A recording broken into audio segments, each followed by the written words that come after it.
ఇప్పుడు జరుగుతున్నది ఏది యాదృచ్ఛికం కాదు. మీ జాడ కోసం అన్వేషణ 70 ఏళ్ల క్రితమే మొదలయ్యింది.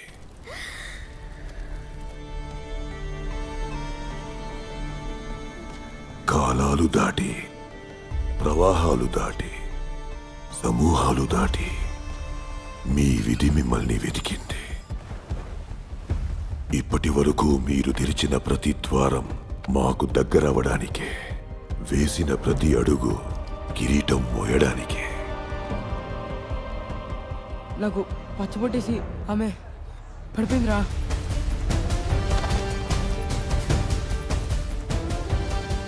మీ ఇంటిని వదిలిన శివ మా కంటపడిన నిమిషమే విధి మీ ప్రస్థానాన్ని నిర్ణయించింది.